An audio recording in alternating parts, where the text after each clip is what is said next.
playing online blackjack and want to try upping your odds? Well, here's a tip. Cheat cards tell you statistics for whether you hit or stand on every move. If you're into stats, this could be your ticket to winning. And it is totally legal. Now, go get lucky. See you in Las Vegas. Let's get lucky. The Giants are probably going to open up 1-5 on the season. So then you start to say the fans are getting angry. They just want to see Dart. The ownership's like, hey, you know what? Maybe we'd make the right move with Russ here. But then you have self-preservation mode with the general manager and the head coach where it almost seems like it's inevitable. Midway through the season, it's going to have to be Jackson Dart. Otherwise, what are we doing, Giants? The Early Line, only on SportsGrid. It should be illegal for Scottie Scheffler to play on the PGA Tour. This guy can't be stopped. Another victory at the BMW Championship. He has a chip on the 17th, which will go down in the history books. 82 feet, landed 60 feet short, and then rolled the rest of the way. Super exciting win again for Scheffler, who is not only the best golfer in the world, he's becoming one of the best golfers of all time. Newswire, only on SportsGrid. It doesn't matter that they're early in the game, late in the game, they're trailing, they're leading. It doesn't matter garbage time. You can get 9, 10, 12, 15 targets on a game-by-game basis. He's going to rack up fantasy points every single week. Frankly, he underperformed last year.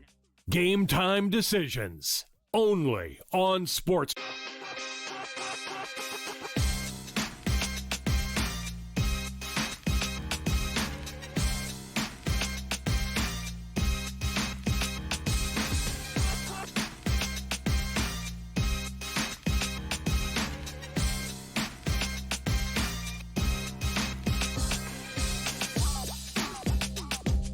Game time decisions with you here on a Friday night on SportsGrid.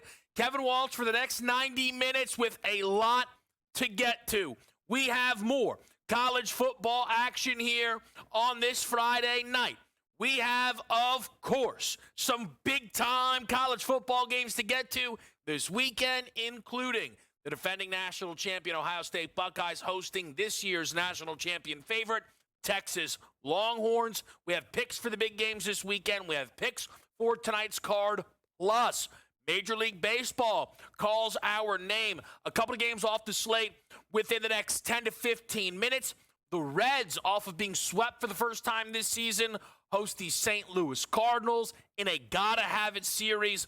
If you are Cincinnati, with the Mets playing better baseball, the Philadelphia Phillies will look to follow up yesterday's monstrous performance against the Braves, where Kyle Schwarber hit 4 home runs in the same game.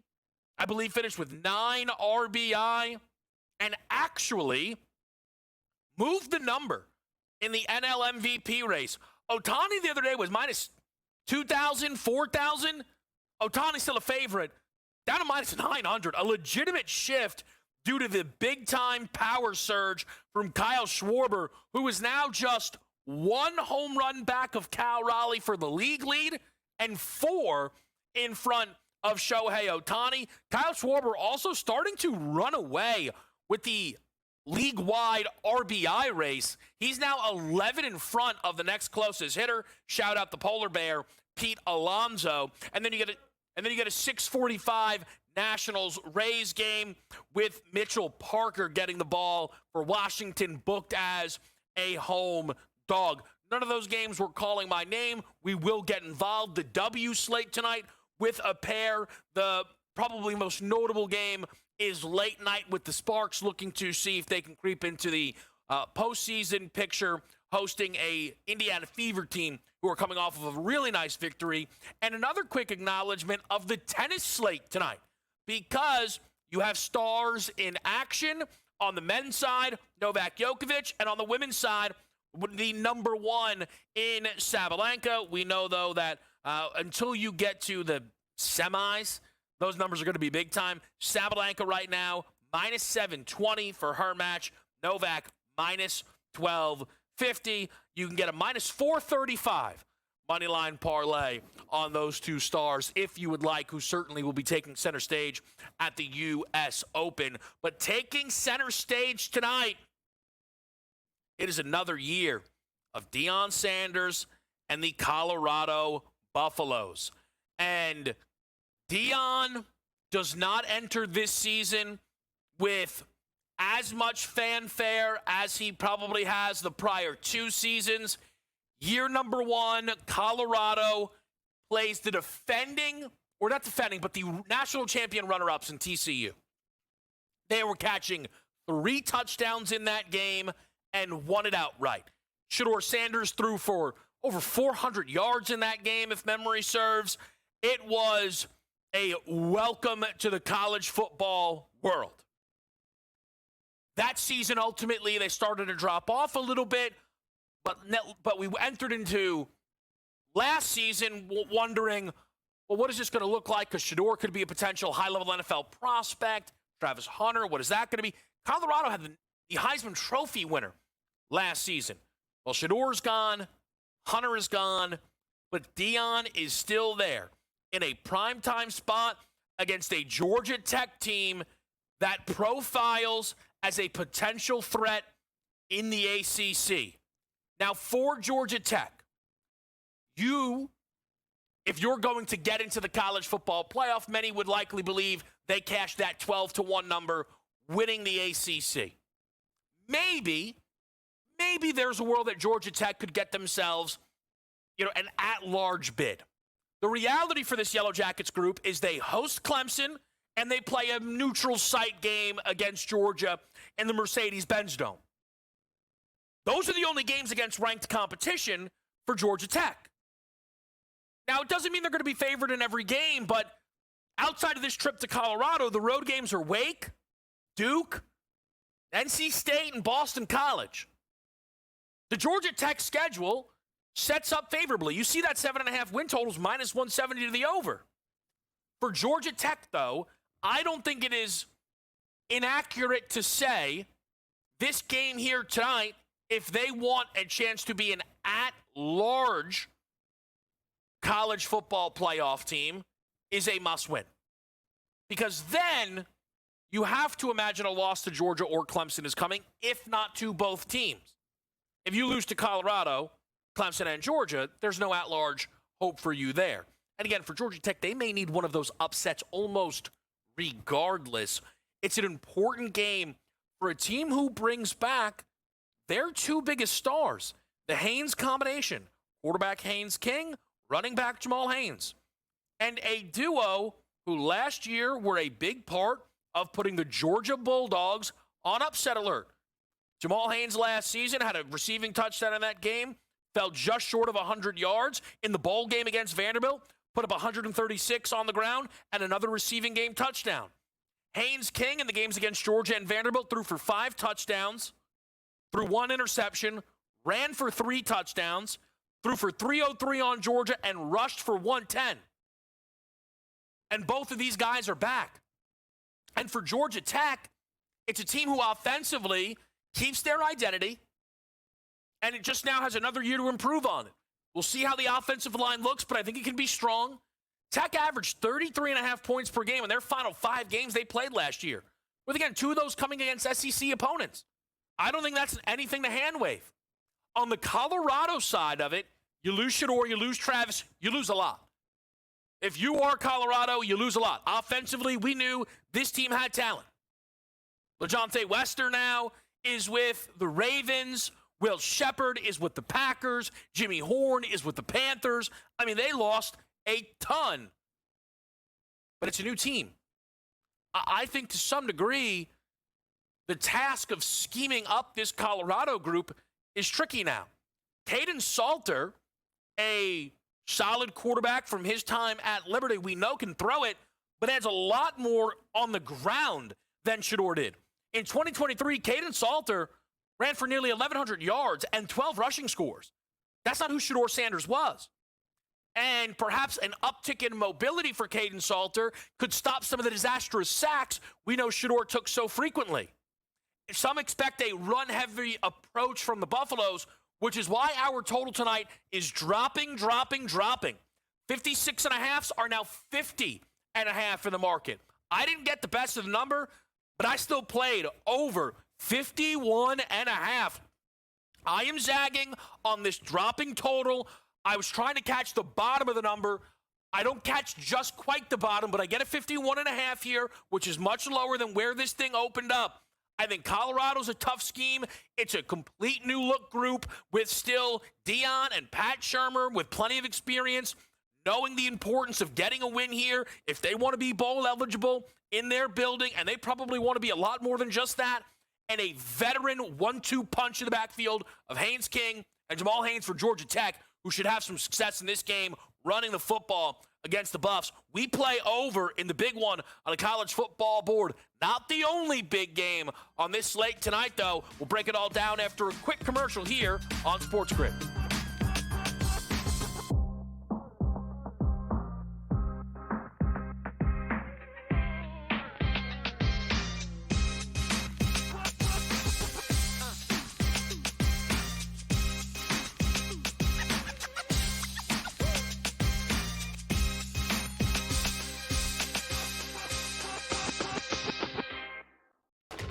Enter into the magical world of McLuck.com, where even the smallest of spins can win real cash prizes.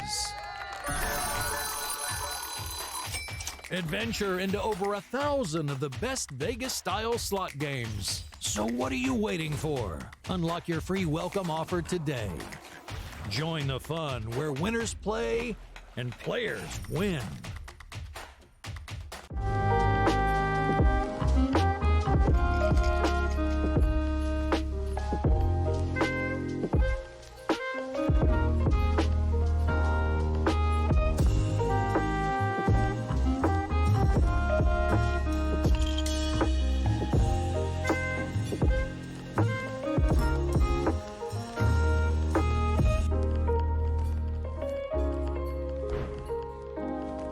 We're going to go through every single thing, and I've got a great team behind me that's going to help me get the job done. I want this to be the place that people come to. There is going to be an energy to game time decisions that you will feel night in and night out. We are going to hit every single one of those markets that you need to know about. We will have everything at our disposal, and we will use that to our advantage. There is not going to be a better place, I promise you, than Game Time Decisions. I'm Kevin Walsh. Tune in to Game Time Decisions weekdays on SportsGrid. This is the moment every fan waits for. The countdown's over. The road to kickoff has begun. Play is here to stay. I'm not going to name names, Kevin. From win totals to player props, from division races to MVP debates, we've got eyes on every camp and data feeding 24/7, breaking down every angle across the league. Every pick, every edge, every line that matters. SportsGrid. Your road to kickoff starts now.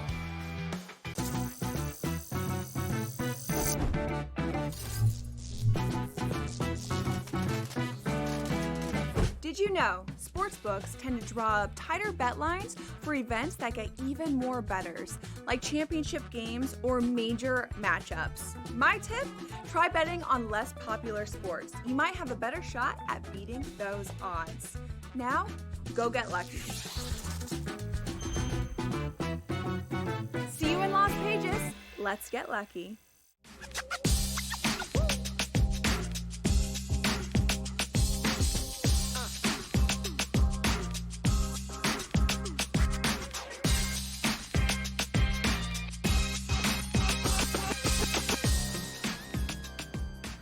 Live right here on Game Time Decisions, live with Army and Tarleton State.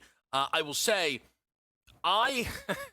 you got to be honest with yourself when you bet the college football board. We're excited about it. I know I am. Yesterday, the card was done, and then I went, but it's kind of like the first day.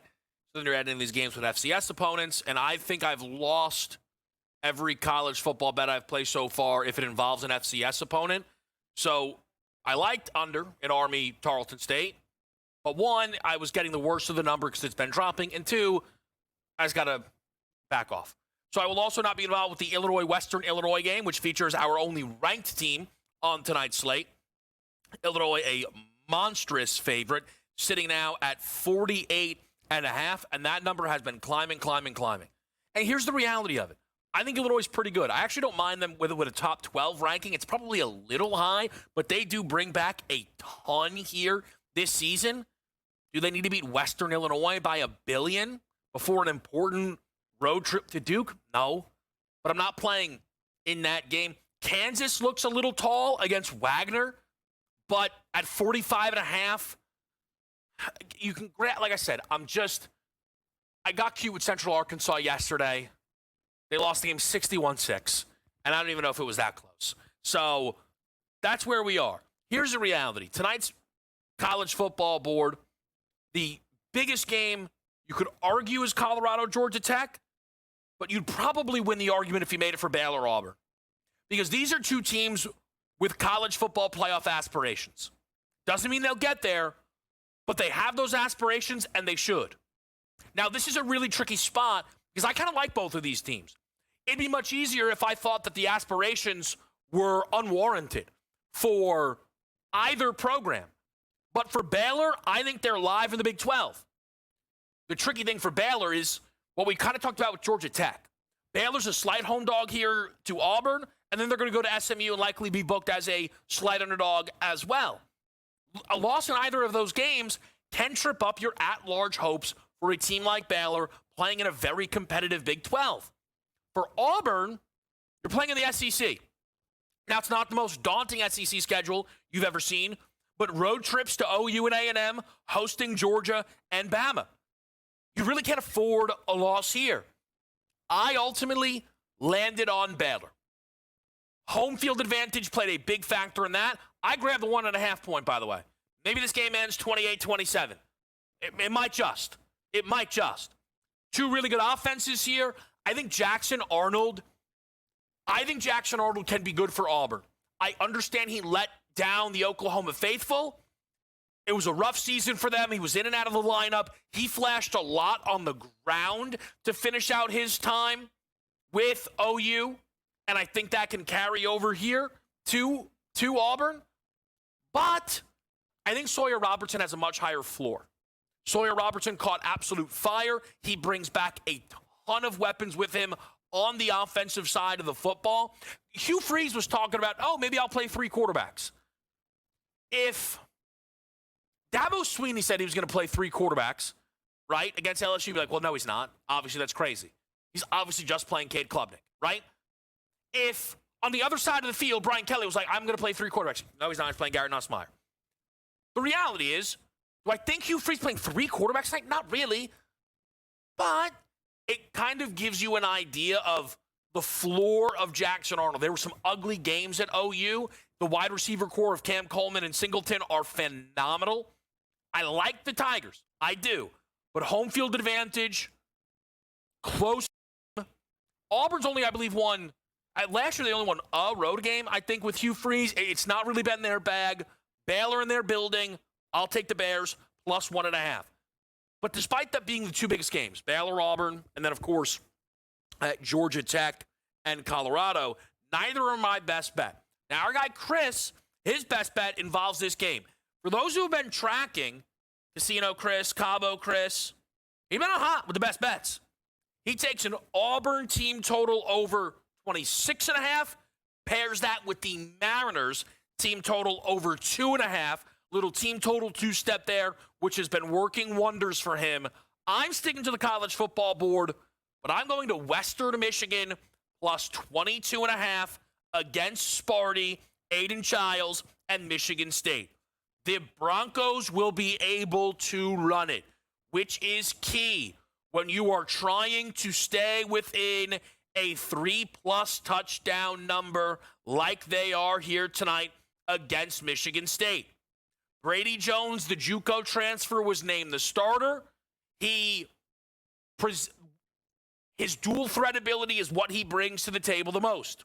The strength and the known, at least seemingly known commodities for Western Michigan are in the running back room.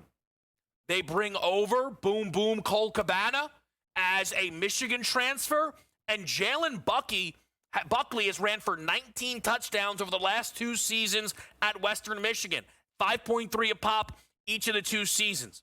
I think Western Michigan's going to be able to run it. This is a team who last year went to Wisconsin, easily covered a 24.5-point number. They had a fourth-quarter lead in that football game, and in year number 1 of their head coach Lance Jones' tenured, they actually got front-doored by Iowa on a big-time 27.5 spread. Iowa scored with under 50 seconds to go in that game. Classless group, you got to be honest with yourself here, but that means they know how to hang in this spot.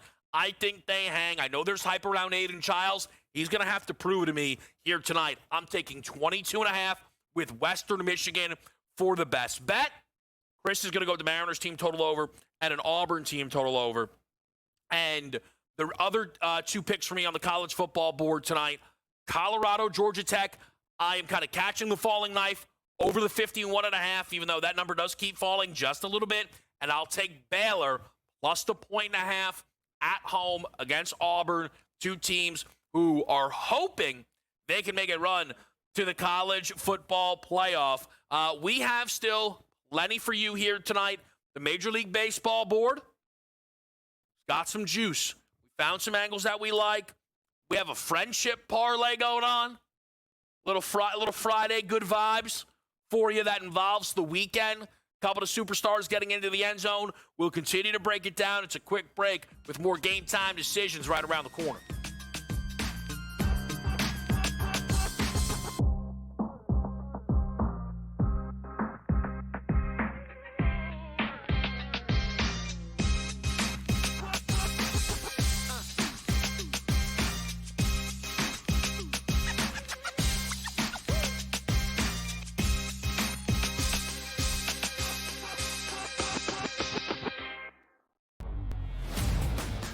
NFL's heaviest player in history cut by Tampa. His name was Desmond Watson. Did you see any the highlights? His highlights were walking up and down the field as opposed to doing gassers, and that's how he was supposed to lose weight, Joe. How about that? They really tried to get the guy. I mean, they really did. They put a lot of energy and effort trying to get this guy underweight and athletic enough to make a difference, but he just couldn't do it. The Early Line, only on SportsGrid. That number last year was a loser, comfortably. Jeremiah Smith in the regular season had 934 receiving yards, 10 regular season touchdowns. He had a phenomenal, and I mean a phenomenal, college football playoff, despite only having 1 catch for 3 yards against Texas. That is how good he was in those other 3 games. Game time decisions, only on SportsGrid. Netflix is back in a big way. They get Home Run Derby. What else is in store? Yeah, Craig, we told you they had a great shot at it, and if they do. Now, the deal's not done yet because there's some last-minute things. However, if the deal is done, Netflix gets Home Run Derby, Peacock and NBC get Sunday Night Baseball, and they also get the Sunday afternoon package that Peacock originally had 3 years ago, and Roku's had the last 2 years. Newswire, only on SportsGrid. Basically, their whole entire year is going to come down to the Ohio State game. I would be surprised if they were to lose any game leading up to that. So them to go undefeated is 12-1 in the regular season. That's a regular season play. So I think that's possible to go 12-0 at 12-1. To win the Big Ten championship, I think is a 9-1 play is a good number to take because if they're in the game, we can hedge off of it. In-game live, only on SportsGrid.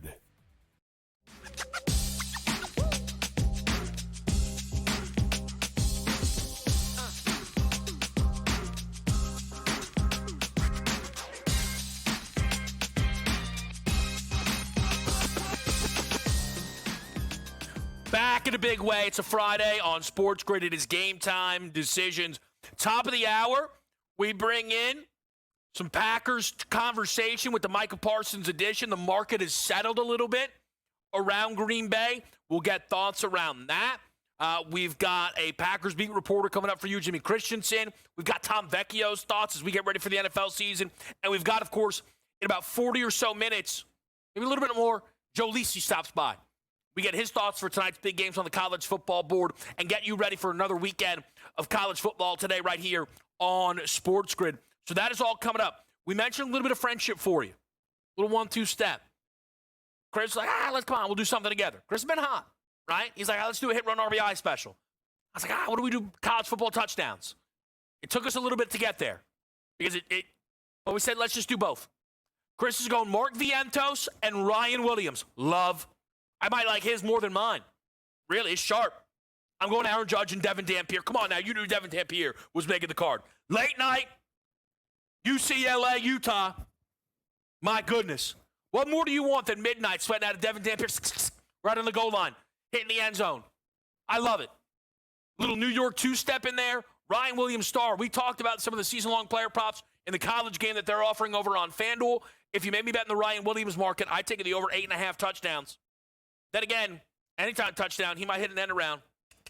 We'll break down Florida State, Alabama in just a little bit. That's one of our big game best bets that we're going to give you. We're going to get you FSU, Bama, Texas, Ohio State, LSU, Clemson, Notre Dame, Miami. Those are the 4 big ones. I will take the time to say this. If you want the full college football card for myself, the Kevin Walsh Show, SportsGrid podcast, here on the SportsGrid Network. Episode is out and available. We had a full breakdown of the Micah Parsons trade, college football futures reset with the full college football card, couple of props, couple of picks outside of those big games. That is all available on the Kevin Walsh Show. Let's get to the Major League Baseball board outside of some of the other sizzles. There's some of these games are starting off. We've got Yerfe's aplenty right now on the baseball board. There's runs. And let's hope for a little bit more of that. I'm going to go with the Zag over, Blue Jays, Brewers. You've got Shane Bieber, whose opening start for Toronto was glorious. 6 innings, 2 hits, 1 earned run on a solo shot, struck out 9, didn't walk any.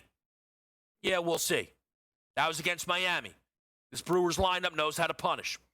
Freddie Peralta's having one of the best months of his career. Over 22 innings. He's only allowed 1 earned run on a solo shot. He has not given up a run in 3 consecutive starts. Freddie Peralta's good. I don't know if he's that good. I think this is a nice spot to play over a light 7.5 here. I think one of these guys is going to get blown up a little bit, which allows this game to finish 7-2 because one team carries the load. Toronto, though, booked as a favorite with Shane Bieber. Paul Skeens on the road tonight. Peyton Toll makes the start in the debut for the Boston Red Sox. We have a couple of those tonight, including the Mets, getting Yona Tong to make his debut. Here's the deal for me. Here's the deal.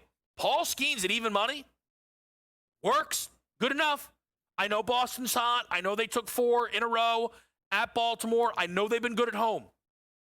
But Paul Skeens against a complete unknown here for the Red Sox at even money. We've seen Skeens go into better buildings booked as a favorite. I'll take my chance here on the National League's best, who, by the way, is a solid start here away from potentially closing out this Cy Young race. Paul Skeens now sits at minus 100,000 to win the NL Cy Young. Well, now that is lofty, considering Sanchez is 14-1, Peralta's 50, Boyd is 50, but you get the idea from the books. They think this is over. It probably is. Paul Skeens, I think, can make that a certainty. I am also going to play, and you guys know this, I try and stay away from this ballpark if I can, but I think it lines up. The Sacramento weather, it's 90 degrees. I'll tell you what, I'm in need of a pool day. I'll take that back here for the weekend. Just before we close that up, I wouldn't mind it, but it is hot, and the balls will be flying. I think either Springs or Leiter could get lit up tonight. Over 10 at minus 115 is worth it. Couple of other key spots. I did a couple of parlays. Bobby Witt Jr. and PCA, each for 2+ hit run RBI, are in good spots. PCA is slightly out of the slump where basically he was a loser in any bet you put him in. I think in Colorado tonight against German Marquez, PCA is live for a homer. Bobby Witt's been hot. And then I did a little money line parlay. Astros, Dodgers. Javier could light up this Angels team while Tyler Anderson is vulnerable. Snell should be really good. Dodgers are going to stay hot for a little bit. Quick break. More Game Time decisions next.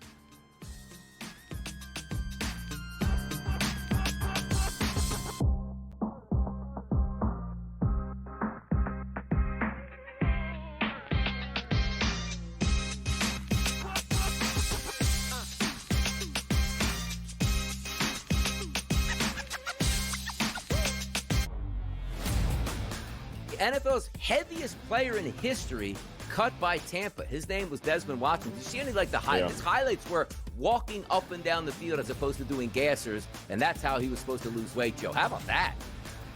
They really tried to get the guy. I mean, they really did. They put a lot of energy and effort trying to get this guy underweight and athletic enough to make a difference, but he just couldn't do it. The Early Line, only on SportsGrid. That number last year was a loser, comfortably. Jeremiah Smith in the regular season had 934 receiving yards, 10 regular season touchdowns. He had a phenomenal, and I mean a phenomenal, college football playoff, despite only having one catch for 3 yards against Texas. That is how good he was in those other 3 games. Game time decisions, only on SportsGrid. Netflix is back in a big way. They get Home Run Derby. What else is in store? Yeah, Craig, we told you they had a great shot at it, and if they do. Now, the deal's not done yet because there's some last-minute things. However, if the deal is done, Netflix gets Home Run Derby, Peacock and NBC get Sunday Night Baseball, and they also get the Sunday afternoon package that Peacock originally had 3 years ago, and Roku's had the last 2 years. Newswire, only on SportsGrid.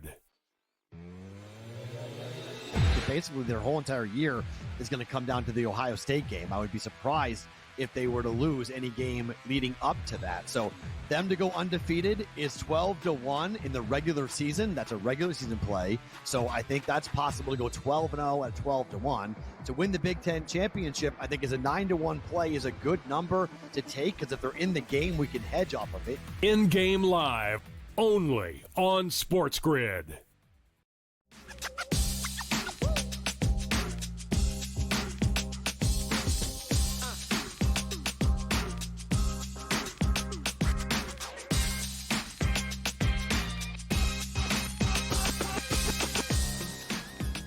All right, we're off and running here on Game Time Decisions. About to get underway with Western Michigan, Michigan State, taking the 22.5 with Western Michigan. And while that is all good and fun, right, while we're excited for college football, I know most of you are still ready for the NFL season. I'm sure yesterday was kind of a tease, right, because we found out now that Micah Parsons plays for the Green Bay Packers. A stunning day, and to help us understand it a little bit more and the emotions around the whole thing, Jimmy Christensen, who does an excellent job covering the Green Bay Packers for Packer Report and Pack-A-Day Podcast. And Jimmy, we appreciate you making some time on what has had to have been an incredibly busy but exciting last 30 hours or so. Oh, 100%. And the best part is, as the news broke, actually, for me, I was doing a Pack-A-Day Podcast, my episode. And during it, we're like, what are the chances you really think Micah Parsons is coming? And I just finished saying, like, I don't know, 5-10%. I'm going to believe it when I see it. And right when I finished talking, we get that report, Micah Parsons is now a Green Bay Packer. So I had a live reaction on that podcast. It's been a whirlwind of 24 hours. You know, and immediately I would tell people to search that out, because I think those live reactions are incredible. We were all kind of here in the office, just like running around. Yeah. Once though, kind of, you know, the shock and the excitement wears off, you know, you look now in this Packers team, very few have shorter odds to win a Super Bowl. Are you comfortable? Are you in lockstep with the expectations that the Packers within the NFC are one of the second or third best teams now in this league? Yeah, 100%. I would say the biggest test for us is still going to be, and this is true for the Lions and it's true for the Eagles.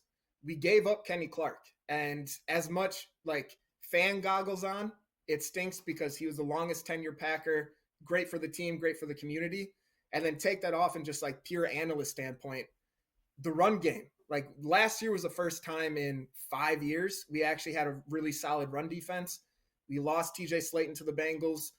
Now we trade away Kenny Clark, and the two other top teams in the NFC are going to be the Lions, run first team, and then the Eagles, who are Saquon Barkley's a running back with arguably the best offensive line in the NFL. So as long as we can figure out what we're going to do with that defensive tackle spot, once we prove, yes, we can stop the run, I think we are deadlocked with those top 2 teams in the NFC.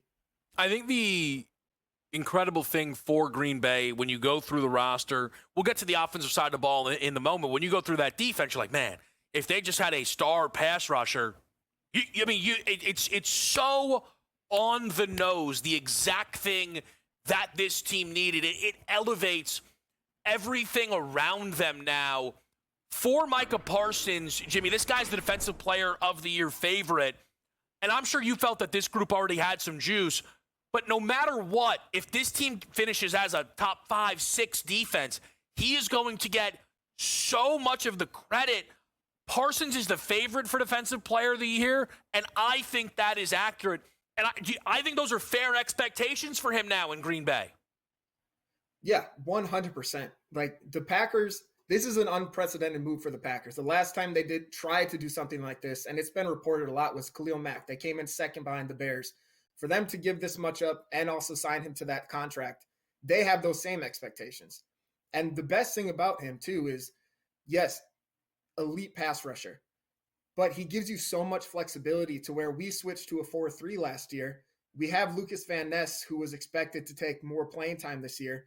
Parsons can be your linebacker now next to Quay Walker, a first-round pick, and Edgerrin Cooper, who came on the scene hot last year and is expected to do big things. So in that 4-3, when you have Van Ness on one side, Gary on the other, and then your 3 linebackers are Edgerrin Cooper, Micah Parsons, and Quay Walker, like he really can wreak havoc on offenses and just in multiple different ways, because he really is. It's such a cheesy saying, and I know this, but he is the definition of a chess piece. You can move him around, and he's going to impact the game. So I'm with you. Like that is absolutely fair expectation. Now, this has been, again, it's a very positive day in Green Bay. But I'll be honest with you, Jimmy. We're going to do our playoff teams, on Tuesday. Before this move, I wasn't going to put Green Bay in. I'm going to now because I think Parsons is that big of a deal. I know for some people that is stunning because the Packers have, with LaFleur, but continuously in contention. Last year's team, if they played anybody at or above their level, they drew dead. Jordan Love's interceptions still feel to rear their head at the worst possible times. And I feel like I am on a complete island, that I have a couple of questions about Matt LaFleur because I'm old enough to remember him having MVP Aaron Rodgers continuously lose football games at Lambeau Field in the postseason. Where are you on the offensive upside of this team entering what I believe is now year number 3 of Jordan Love as the full-time starter? Yeah, so last year, the step that we expected Jordan Love to take, it didn't happen. And there's the built-in excuse that I do think fans, myself included at times, if I'm talking to like a Bears fan, will say he was hurt. If I'm talking to a non-Bears fan, I'll say, yeah, you're right. It wasn't the step that we wanted. There were things that you saw in his decision-making and footwork. And he talked about that too. When it came to footwork, a lot of that was injury. And a big thing we saw in regression for him was the scrambling. And in today's NFL, you don't look at Joe Burrow. You don't need a quarterback that scrambles, but it is a benefit. With Matt LaFleur, I think he's going to scheme up an offense that is, it's not a lock for top 10. Nothing's a lock at this, like in the NFL, like it's not real in my opinion, like anything can happen. But they have an incredible upside to be a top 10, top 5, I would say is their upside offense in the NFL. They bring in Matthew Golden. Jaden Reed, his injury, I'm not going to lie, does worry me a little bit, but I think Tucker Kraft making a resurgence. My biggest worry for the offense isn't Jordan Love, actually. It's with the offensive line.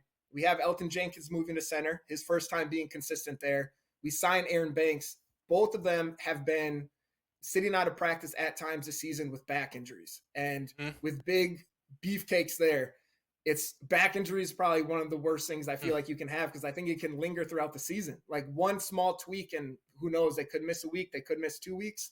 And then your big addition to the offensive line and reshuffle is out of the window.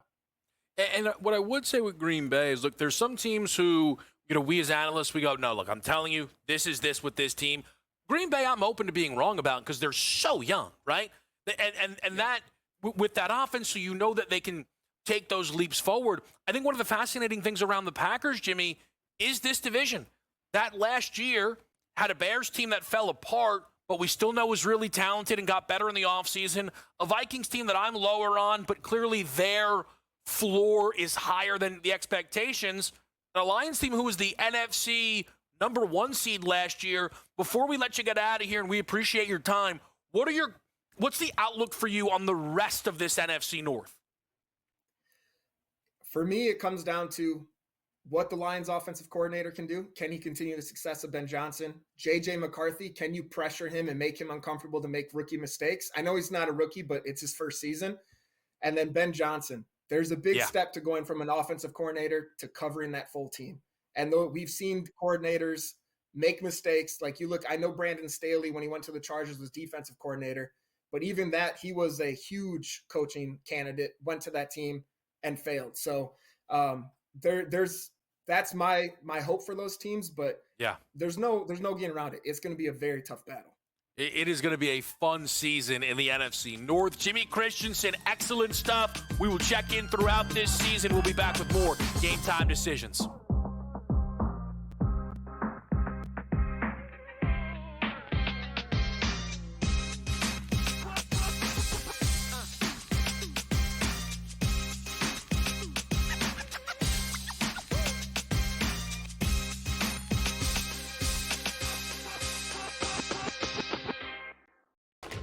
Enter into the magical world of McLuck.com, where even the smallest of spins can win real cash prizes.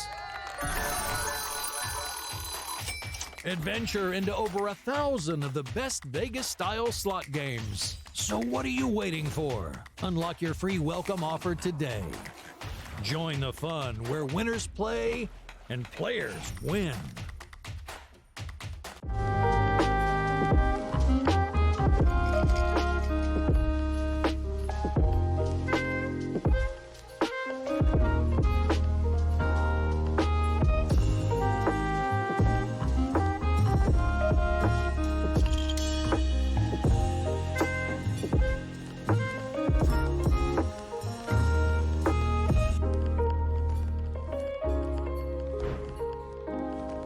We're going to go through every single thing, and I've got a great team behind me that's going to help me get the job done. I want this to be the place that people come to. There is going to be an energy to Game Time decisions that you will feel night in and night out. We are going to hit every single one of those markets that you need to know about. We will have everything at our disposal, and we will use that to our advantage. There is not going to be a better place, I promise you, than Game Time Decisions. I'm Kevin Walsh. Tune in to Game Time Decisions weekdays on SportsGrid.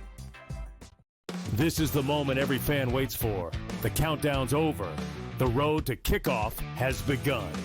Play is here to stay. I'm not going to name names, Kevin. From win totals to player props, from division races to MVP debates, we've got eyes on every camp and data feeding 24/7, breaking down every angle across the league.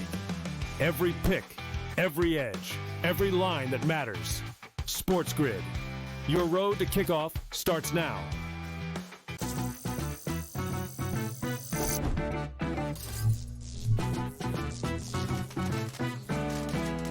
Did you know sportsbooks tend to draw up tighter bet lines for events that get even more bettors, like championship games or major matchups? My tip?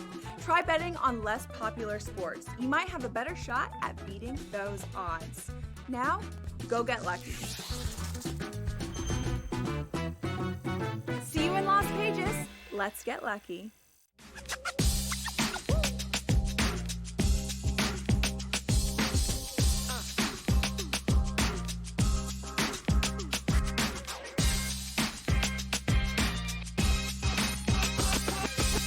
Back with you here on SportsGrid. Game Time Decisions on a Friday night. Baseball board is popping. 2-1 Tampa Bay on Washington. Atlanta up 1-0 on Philly.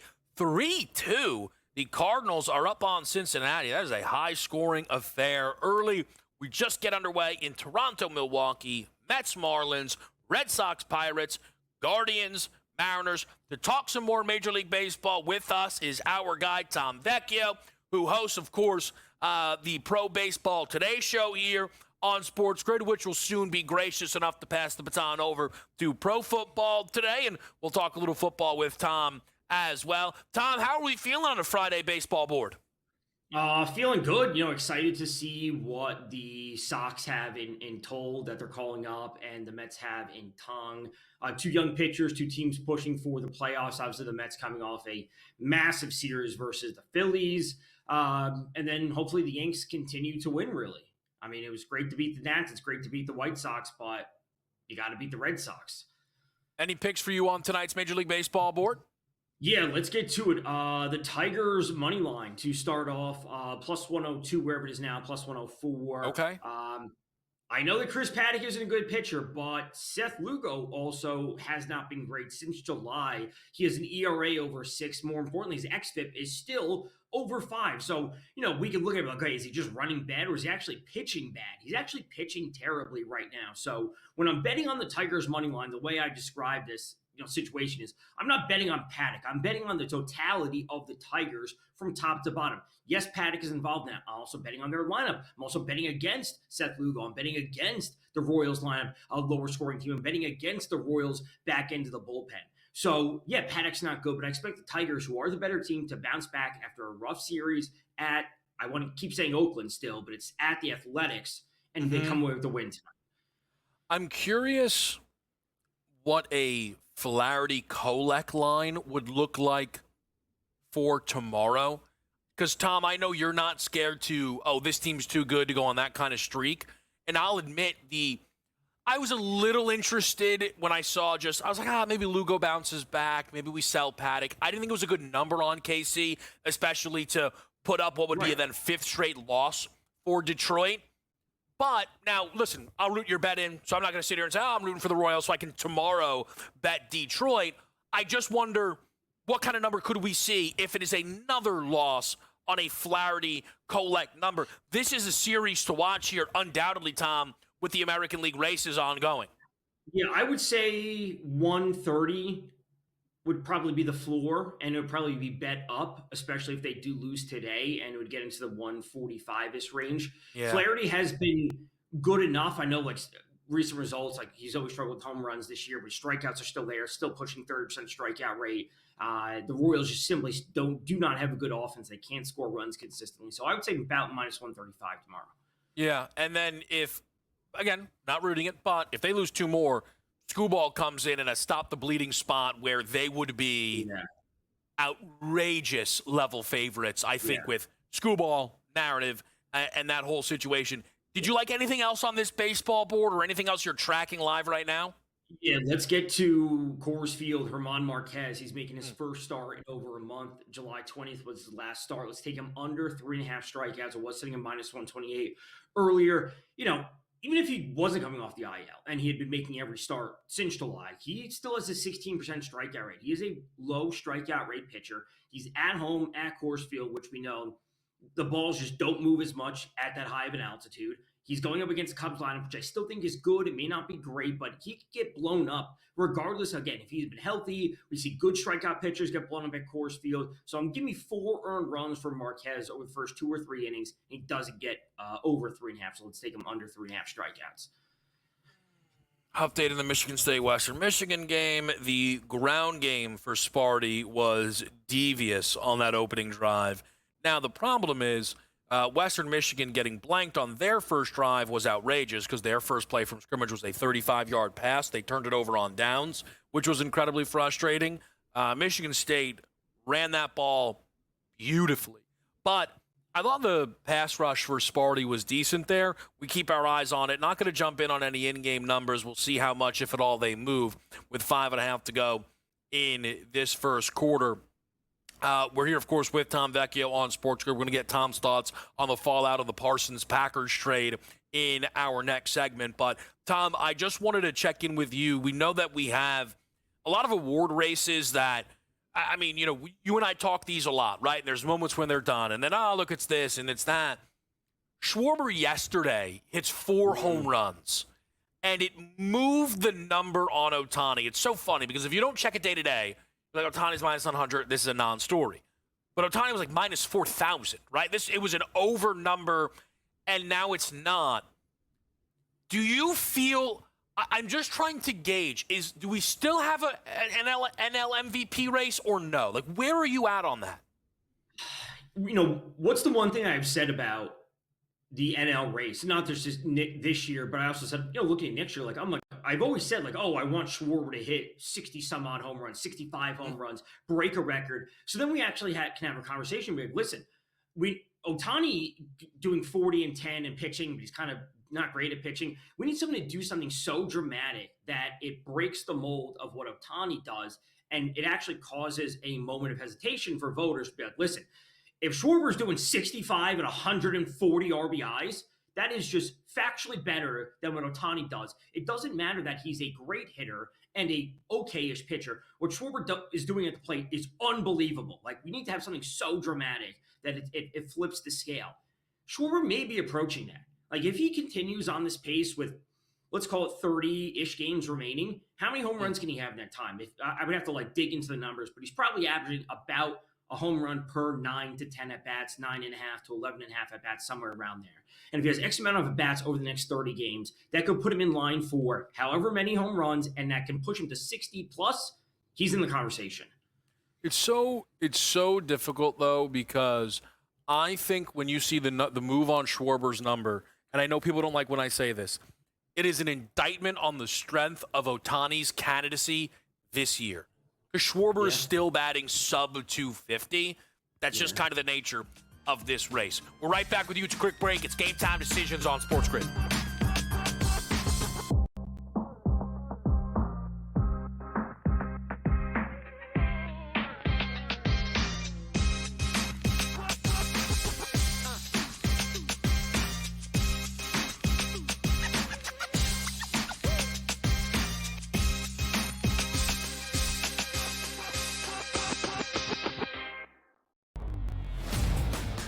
NFL's heaviest player in history cut by Tampa. His name was Desmond Watson. Did you see any the highlights? His highlights were walking up and down the field as opposed to doing gassers, and that's how he was supposed to lose weight, Joe. How about that?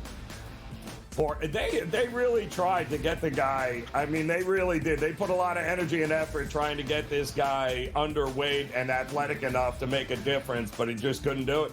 The Early Line, only on SportsGrid. That number last year was a loser, comfortably. Jeremiah Smith in the regular season had 934 receiving yards, 10 regular season touchdowns. He had a phenomenal, and I mean a phenomenal, college football playoff, despite only having one catch for 3 yards against Texas. That is how good he was in those other 3 games. Game Time Decisions, only on SportsGrid. Netflix is back in a big way. They get Home Run Derby. What else is in store? Yeah, Craig, we told you they had a great shot at it, and if they do. Now, the deal's not done yet because there's some last-minute things. However, if the deal is done, Netflix gets Home Run Derby, Peacock and NBC get Sunday Night Baseball, and they also get the Sunday afternoon package that Peacock originally had 3 years ago, and Roku's had the last 2 years. Newswire, only on SportsGrid. Basically, their whole entire year is going to come down to the Ohio State game. I would be surprised if they were to lose any game leading up to that. So them to go undefeated is 12-1 in the regular season. That's a regular season play. So I think that's possible to go 12-0 at 12-1. To win the Big Ten championship, I think is a 9-1 play is a good number to take, because if they're in the game, we can hedge off of it. In-game live, only on SportsGrid.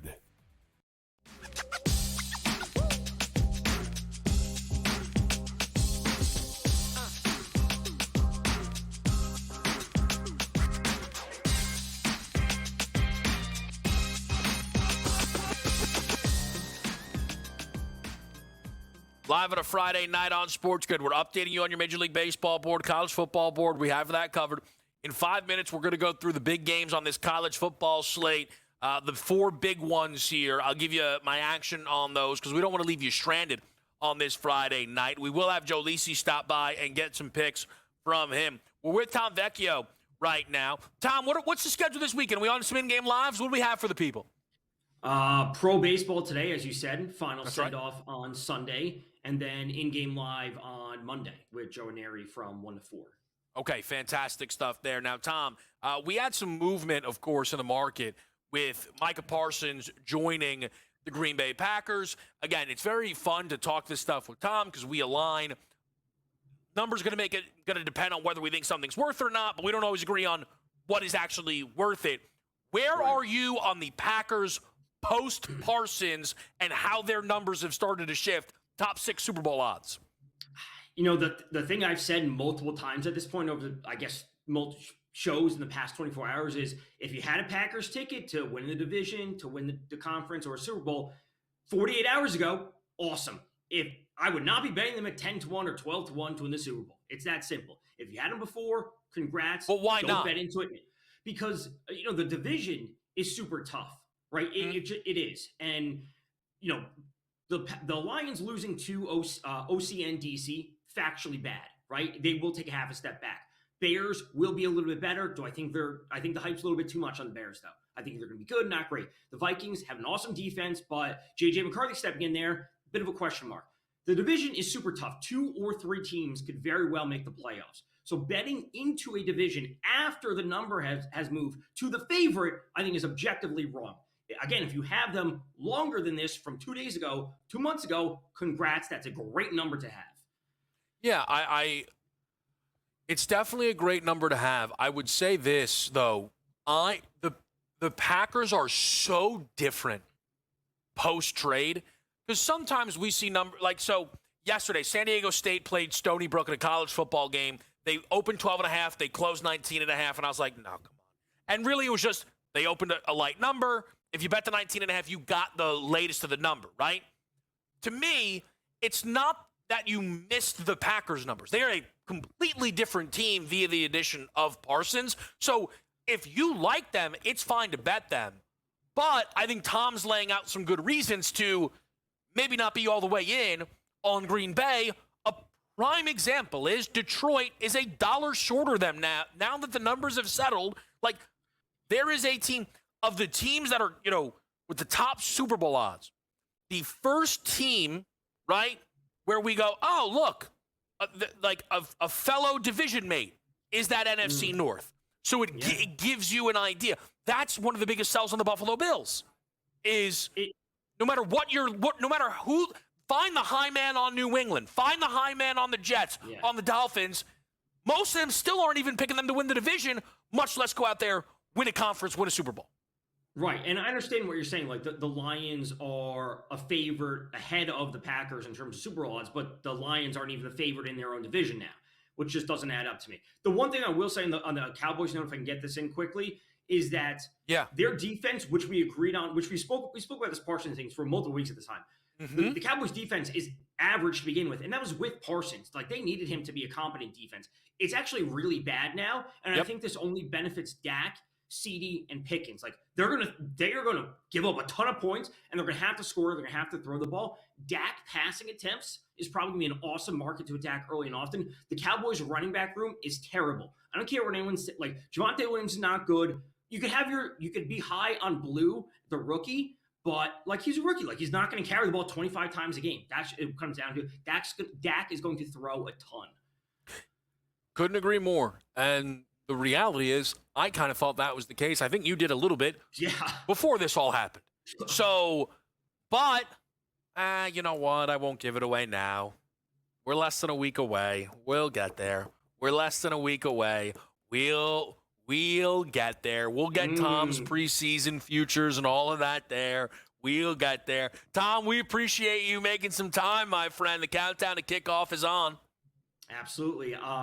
We got a lot more coming up. I will say, get your Trey McBride Week 1 TV bets in now before the number moves, plus 185. What is the bet again?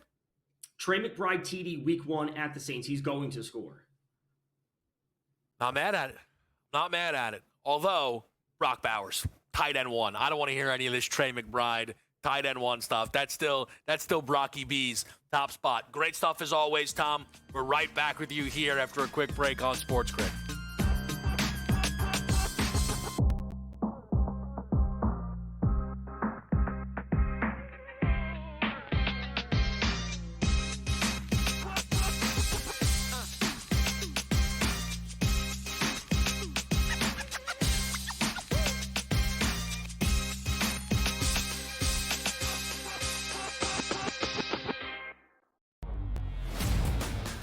NFL's heaviest player in history cut by Tampa. His name was Desmond Watson. Did you see any, like, the highlights? His highlights were walking up and down the field as opposed to doing gassers, and that's how he was supposed to lose weight, Joe. How about that?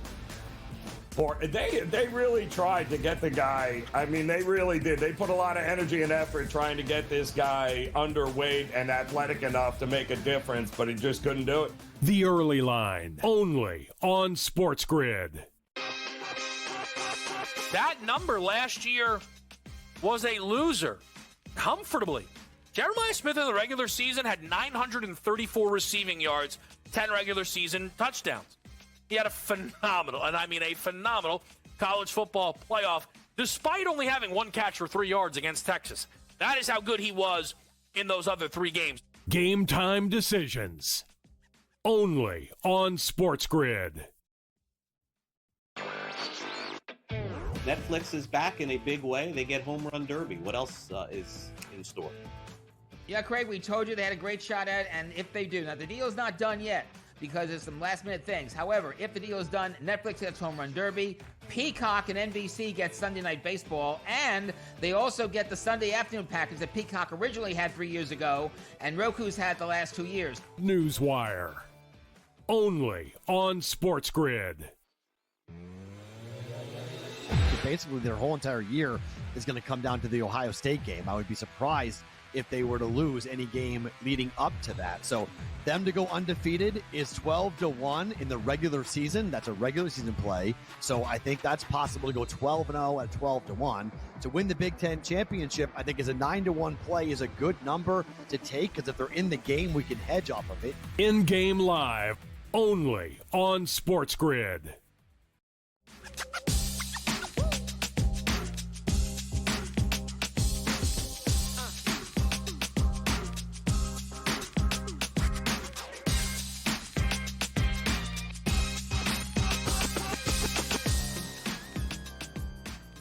We are back with you in a big way right here on Game Time Decisions. I want to quickly let everyone get a little idea where's the baseball board at. Metsies, you want to get some run support for a youngster? How's 5-0? Soto, 2-run shot. Nimmo, 3-run shot. Seattle with 4 in the first. We have runs in these games, man. 4 in the first on the Guardians. 4-2 St. Louis on the Reds.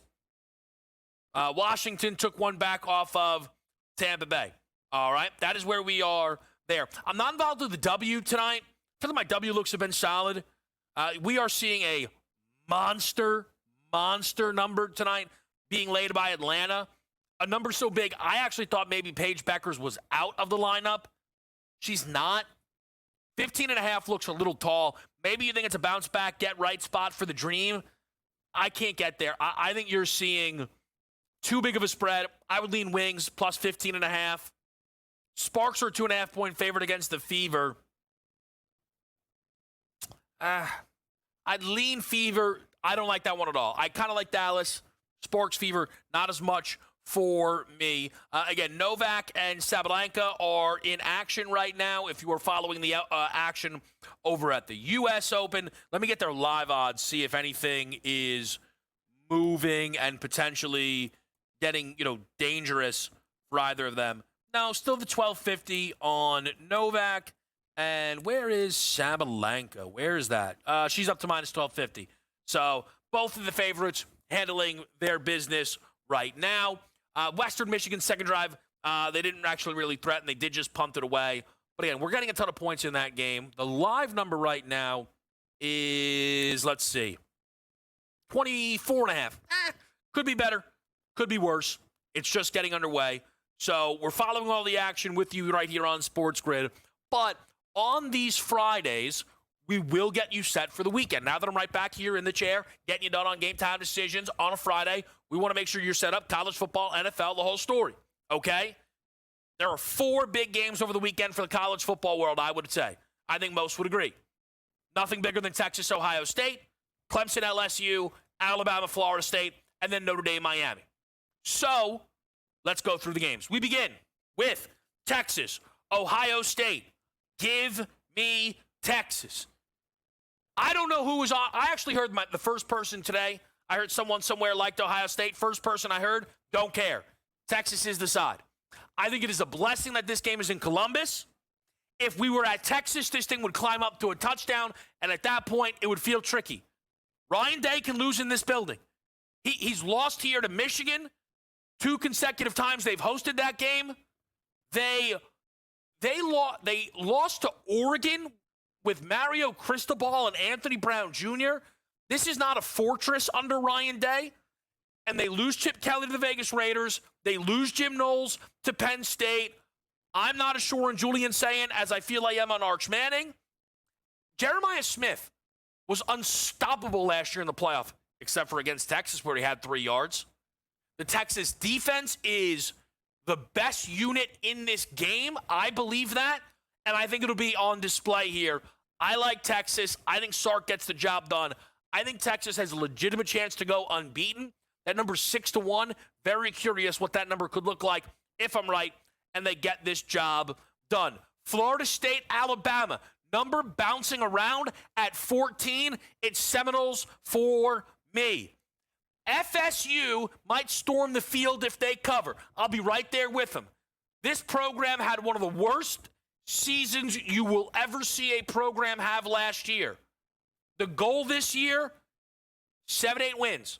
I think they will get that, by the way. I like that. It's expensive, over 6.5 minus 150. I don't mind a little ACC bowl eligibility 2-step of Florida State and Pittsburgh, each to get to 6 wins.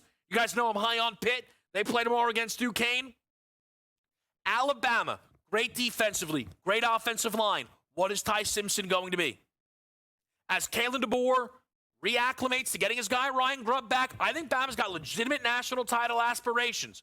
But I think FSU is going to be much better this season with Tommy Castellanos and Deuce Robinson and maybe a rejuvenated backfield. They hang at home. This isn't a neutral site game. They hang at home, catching 14.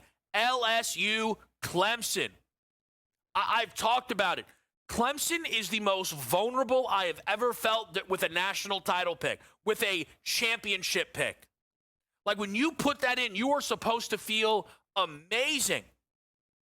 I don't know if I've been too influenced by our next guest, but sometimes you hear other people like the same team. You're like, all right, great. So I took the cheese. You know what I mean? I fell for it. Here's what I know about Clemson. If Cade Klubnik balls out tomorrow against LSU, that number to win the title should maybe be cut in half. I believe in the LSU defense more than the offense. Nussmeier is good. Nussmeier's not Jaden Daniels, Joe Burrow. Just because he threw for 4,000 last year. Every big game, Nussmeier was throwing interceptions. His offensive line is completely reworked. Defensively, I still think Harold Perkins Jr. can be a star. I think Patrick Payton, the FSU transfer, will be really good. They bring back Whit Weeks in the middle to give them some stability. 5-star freshman DJ Pickett in the secondary. We know LSU hits on these guys. So I like the LSU defense. I love the Clemson defense. One of the 3 best defenses in the country. With Woods and Parker up front, Sammy Brown in the middle, Terrell in the back. I go under 57.5. I'll sell what could end up being the 1st and 2nd overall pick in next year's draft in Nussmeier and Klubnik. That's on the board. I'll play under 57.5 because I think these defenses are the shiny units overall. Sunday, Notre Dame, Miami. Give me the over, 49.5. This number might be dropping due to weather, but I think the starting point was already too low. And expect plenty of profit boosts from your sports books when you get to Sunday. The books right now are focused on giving you boosts for Texas and for LSU, Clemson, and understandably, they'll get you some profit boosts for Notre Dame, Miami, and I like points.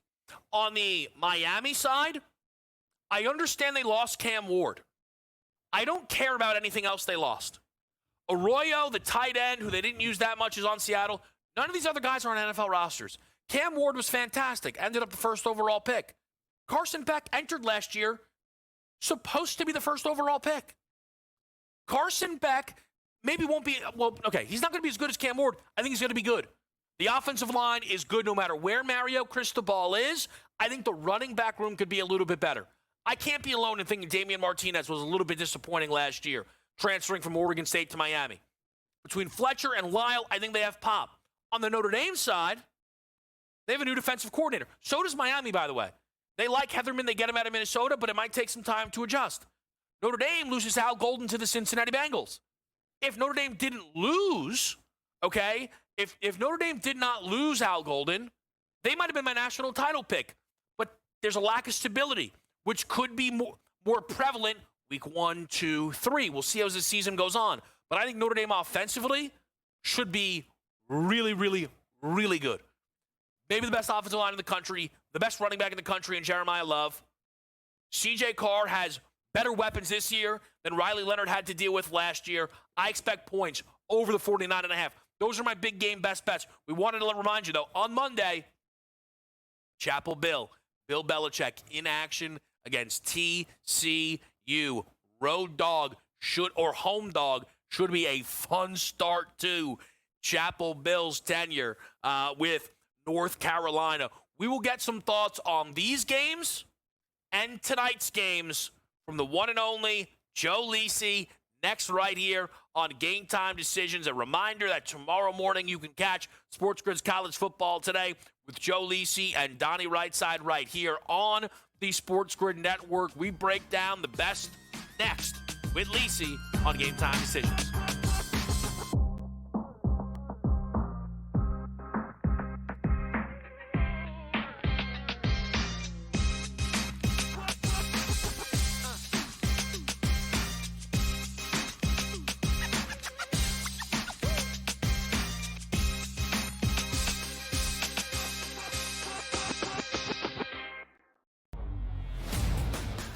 NFL's heaviest player in history cut by Tampa. His name was Desmond Watson. Did you see any the highlights? His highlights were walking up and down the field as opposed to doing gassers, and that's how he was supposed to lose weight, Joe. How about that?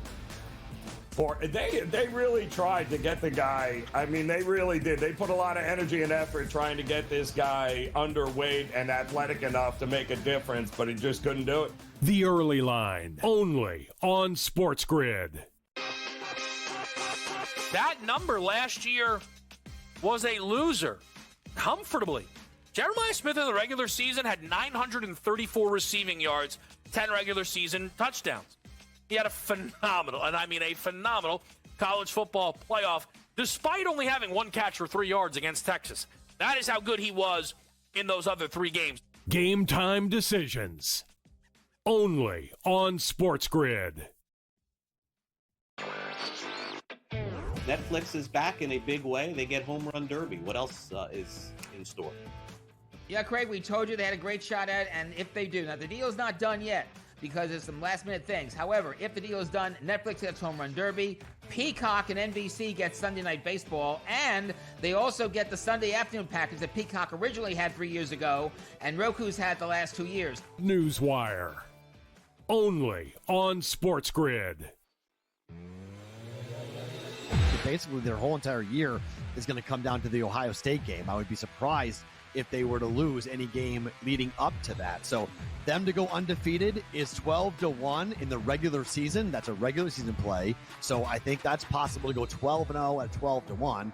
To win the Big Ten championship, I think is a 9-1 play is a good number to take because if they're in the game, we can hedge off of it. In-game live, only on SportsGrid.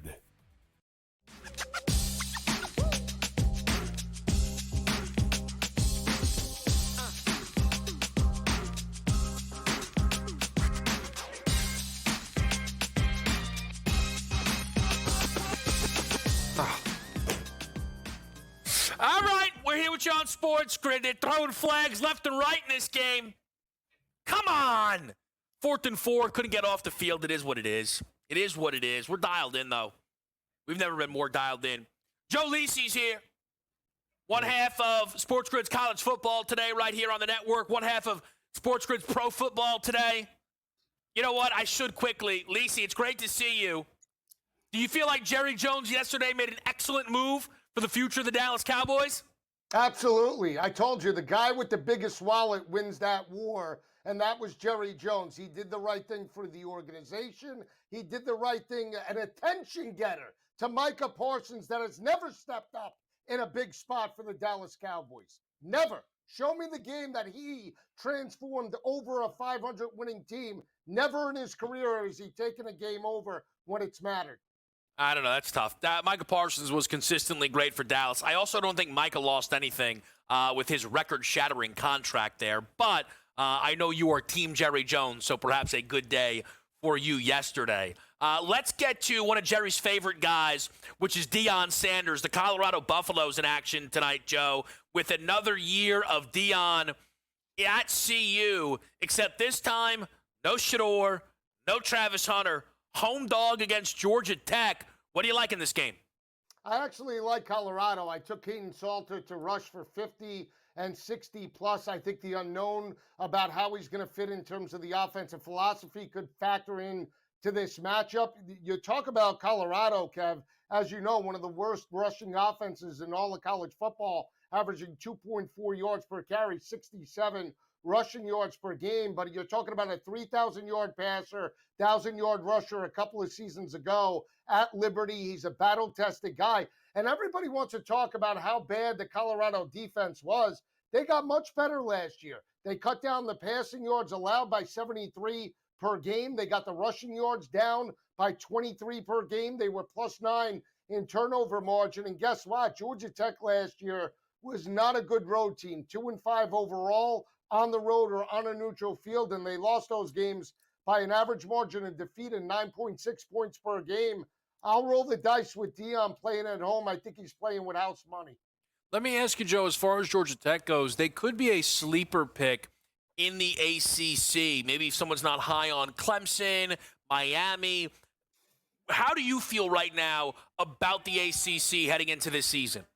I think it's wide open. And granted, Clemson's deserving of having the top spot, but thinking that Clemson, Kev, is the same team that we saw back in 2016 and 2019 with Deshaun Watson and Trevor Lawrence, just not the case. I understand they have dominated the ACC. You talk about it, 70-5 home record dating back to 2015. You talk about their ACC record, 78-9. That's an 833 winning percentage. But I think teams like Louisville, I think teams like Pittsburgh potentially can make some noise. And keep an eye out for Va Tech. I know they play South Carolina week number 1, but it's a non-conference game. I think they could over-exceed expectations. I think it's wide open this year.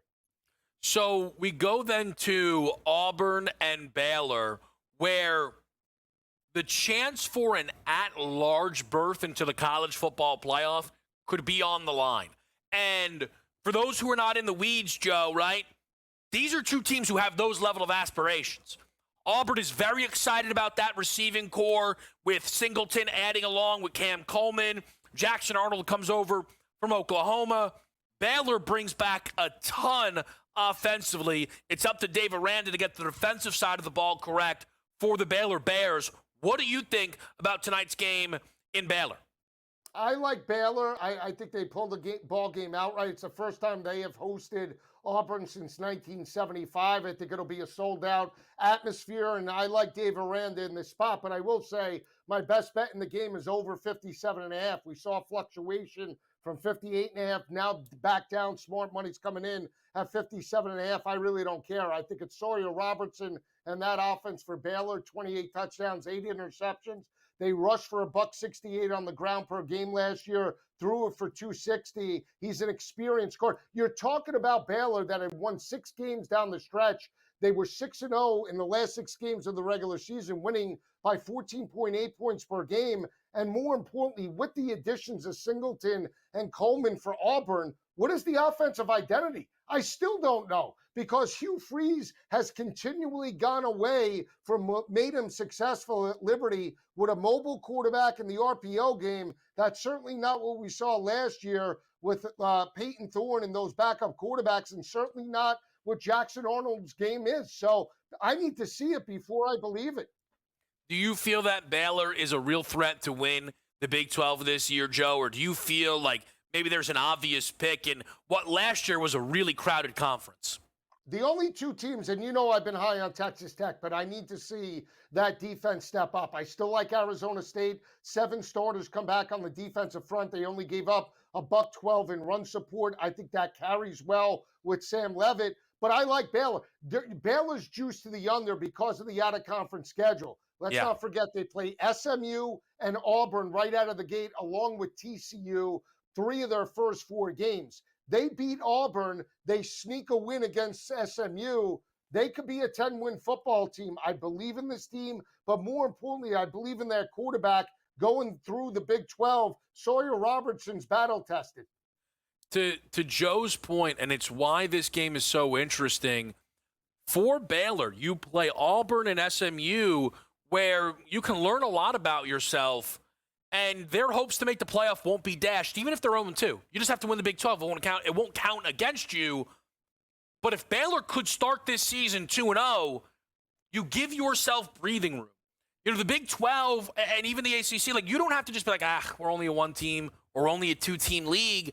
If these teams can make noise out of conference, and Auburn has legit expectations this year in the SEC, and, it's up to each man if you think they can meet them. And SMU is still a ranked football team, bringing back Kevin Jennings. That's a road game. So it's a really important start to the season for the Baylor Bears. What we're going to do is take a quick break. We're going to bring Joe back. I want his quick thoughts on the line movement of Texas, Ohio State, and then we will send you off into the weekend and in-game live. We're right back here with more Game Time decisions next.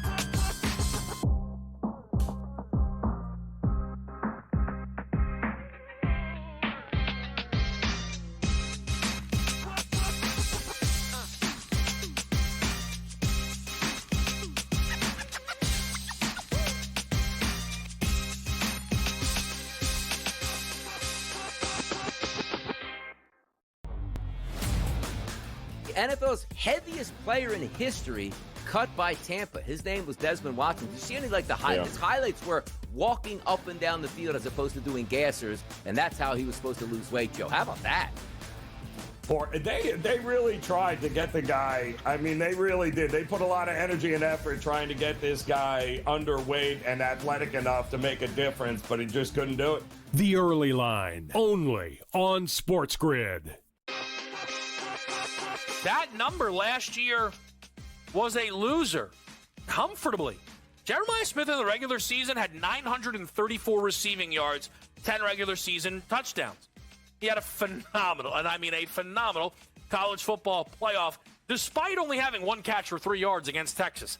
That is how good he was in those other 3 games. Game Time decisions, only on SportsGrid. Netflix is back in a big way. They get Home Run Derby. What else is in store?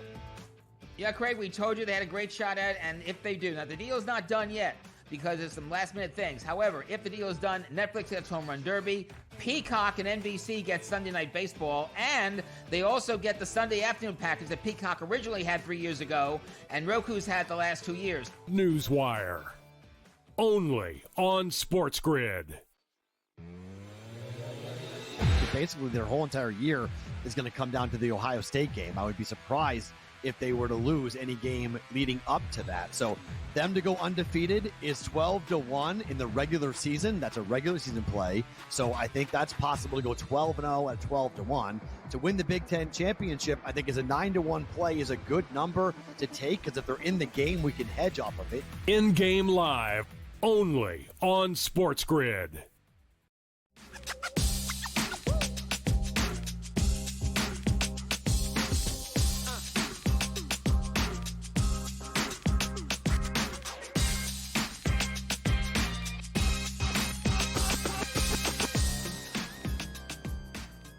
Game Time Decisions is back here on SportsGrid. Yankees make it a Yerfie. A lot of Yerfies tonight in the Major League Baseball world. Still scoreless in Toronto, Milwaukee, as well as Boston and Pittsburgh. Mets up big. That one is 7-0. It is 14-0. Michigan State, who apparently are allowed to tackle players while in coverage against Western Michigan. At least that's what my eyes have seen thus far. We will get you the rest of tonight's action, but we are with Joe Lisi, who tomorrow morning you can catch on SportsGrid's College Football Today. And Joe, I'm curious what you think the number will look like when you guys are live on air breaking down Ohio State and Texas. Over the summer, this was around a 3-point line in favor of the Buckeyes.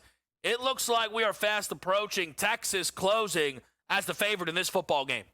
Yeah, we saw a lot of money, $550 come in Vegas to move the line to -1, and now 1.5's coming in potentially across some books on Texas. The hype surrounding Arch Manning.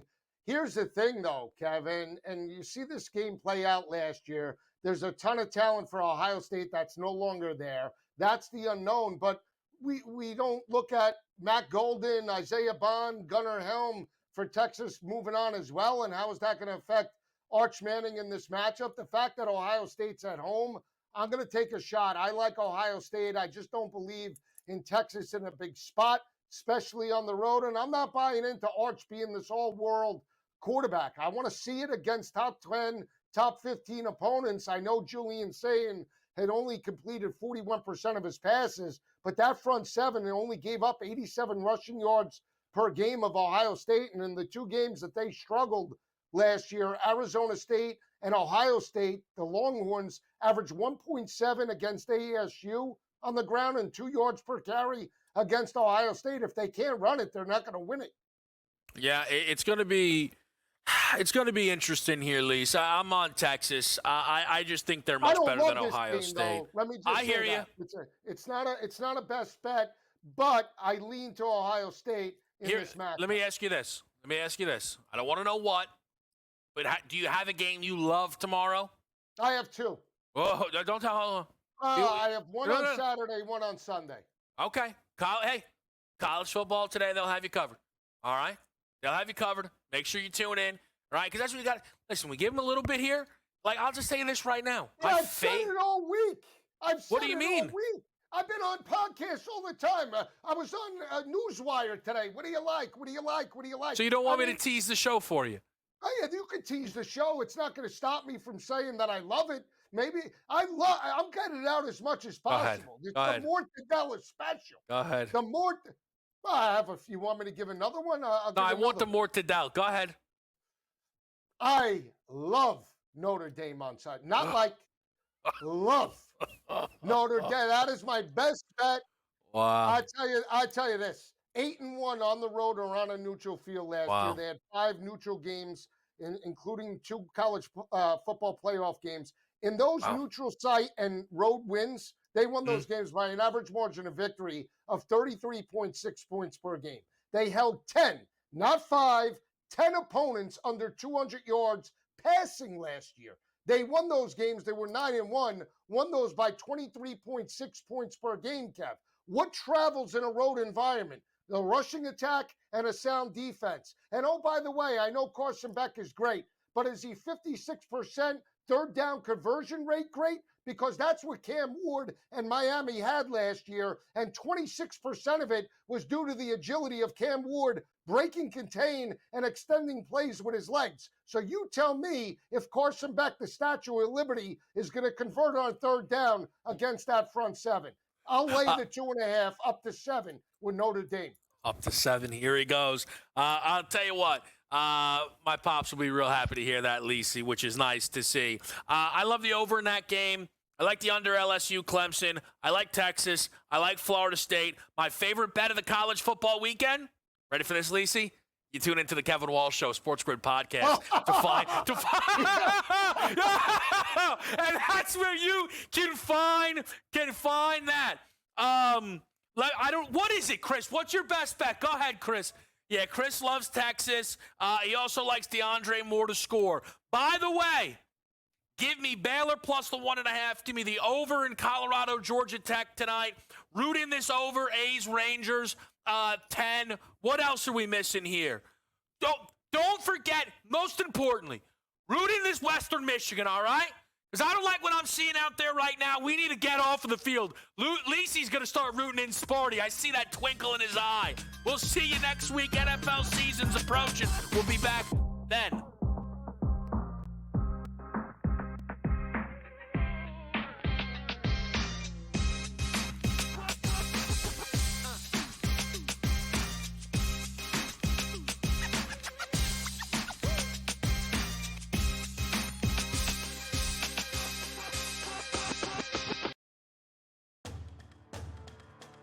Alabama, Florida State.